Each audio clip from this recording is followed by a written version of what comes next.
moving along from extensions to injuries, we're gonna have one injury basically. I think on the list here that's kind of a big one because it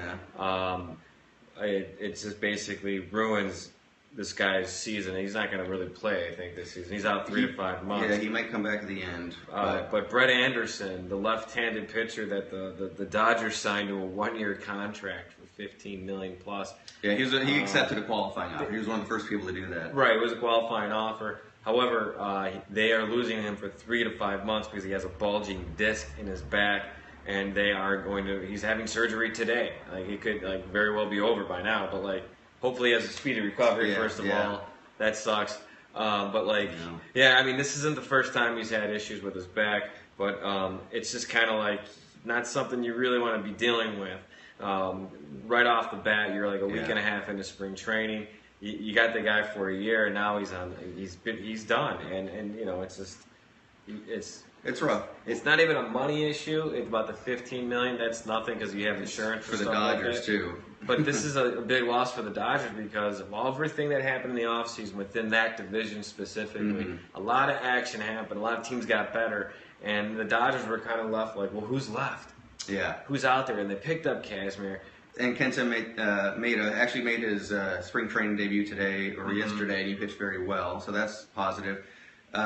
Just last week when we were doing our regular season predictions, I put the Dodgers on top in spite of losing some pitchers because I said, well, they still have really solid core pitchers.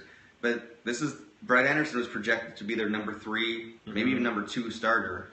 And so this is a huge hit to them. Right, and Brandon McCarthy apparently is still Brandon McCarthy's out. Recovering from Tommy John surgery. It's not the end of the world. It's early. There could be a trade out there, or somebody else, a white knight comes in, and it's maybe one of these non-roster invitees to spring training suddenly put it together in the off season. Right, right now, I'm in LA, and the Dodgers front office is probably a good 10 minutes away. Yeah. Meaning that we could have a real quick chat, physical. I could be in Arizona, in Glendale. But your stipulation is you got to be able to wear a White Sox hat. Exactly. I would have to, yes. But I could. The Dodgers are my National League team, so I could go with the Dodgers. But I would have to definitely, let's get this done. I could be in Glendale tonight and on the field tomorrow morning at 8 doing calisthenics. In addition to Joe Moran as their number 8 option, Hyun-Jin Ryu is an amazing pitcher who's been super injured the last 2 seasons. So he's I don't know what his timetable is, but he's not going to start the season. I think that's known. The Dodgers are suddenly, just by losing this one middle of the rotation pitcher, they're showing how thin they are. Yeah, right there. No, it's not a good way to start the season knowing that, hey, this is where you can really lose your division. But again, it's wild cards.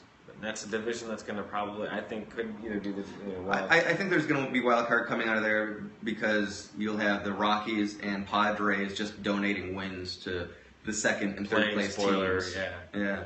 And some positive Dodgers injury news. Turner has already gotten back on the field, and that was not expected to happen for a while yet. I like this guy a lot. He's a gritty grinder type of player. Plays many positions. He's kind of the bargain Ben Zorbst. Maybe. Yeah.